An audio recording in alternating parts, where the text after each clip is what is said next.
Praise the Lord. ഇന്നത്തെ വചനചിന്ത 10 കന്യകമാരുടെ ഉപമയാണ്. കർത്താവിൻ്റെ വരവിനെ ക്ഷമയോടെ കാത്തിരിക്കുന്നവരെക്കുറിച്ചും കർത്താവിൻ്റെ വരവ് താമസിക്കുമ്പോൾ വിശ്വാസം കെട്ടുപോവുകയും പരിശുദ്ധാത്മാവിൽ ഉറച്ചു നിൽക്കാഞ്ഞതുകൊണ്ട് എടുക്കപ്പെടാതെ പോവുകയും ചെയ്യുന്നവരെക്കുറിച്ചുള്ള ഉപമയാണിത്. വിശ്വാസത്തിൽ ഉറച്ചു നിന്ന് ദീർഘക്ഷമയോടെ തൻ്റെ മണവാളനായ യേശുവിനെ കാത്തിരിക്കുന്നവരെ ബുദ്ധിയുള്ളവരെന്നും, വരവ് താമസിക്കുന്നത് കണ്ടിട്ട് വിളക്കാകുന്ന വിശ്വാസ ജീവിതത്തിൽ ക്ഷീണിച്ച് എണ്ണ എന്ന് വിശേഷിപ്പിച്ചിരിക്കുന്ന പരിശുദ്ധാത്മാവ് പ്രവൃത്തികളെ വിട്ട് ജീവിക്കുന്നവരെ ബുദ്ധിയില്ലാത്തവരെന്നും വിളിക്കുന്നു. കർത്താവിൻ്റെ വരവ് താമസിക്കുമെന്നും ആ സമയത്ത് വിശ്വാസം നഷ്ടപ്പെട്ടു പോകുന്നവർ ഉണ്ടാകുമെന്നും ഈ വചനഭാഗങ്ങളിൽ നിന്നും വ്യക്തമാണ്.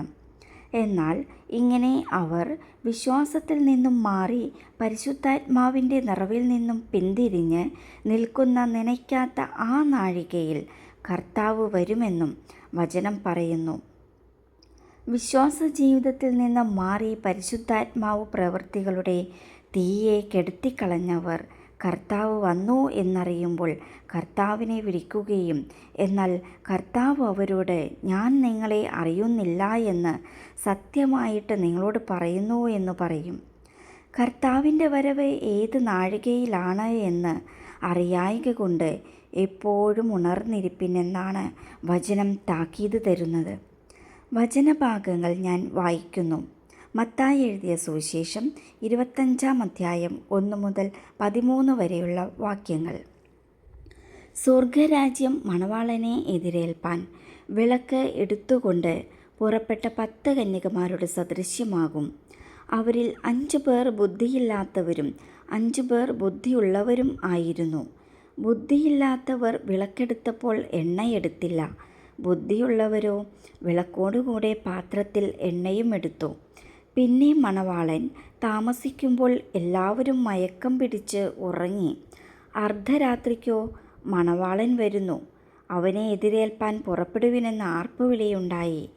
അപ്പോൾ കന്യകമാർ എല്ലാവരും എഴുന്നേറ്റു വിളക്കു തെളിയിച്ചു.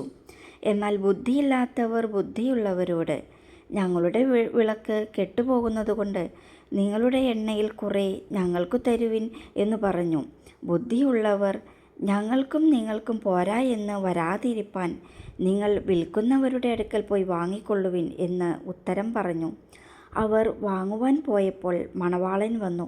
ഒരുങ്ങിയിരുന്നവർ അവനോട് കൂടെ കല്യാണ സദ്യയ്ക്ക് ചെന്നു വാതിൽ അടയ്ക്കുകയും ചെയ്തു. അതിൻ്റെ ശേഷം മറ്റേ കന്യകമാരും വന്നു, കർത്താവേ കർത്താവേ, ഞങ്ങൾക്ക് തുറക്കണമേ എന്ന് പറഞ്ഞു.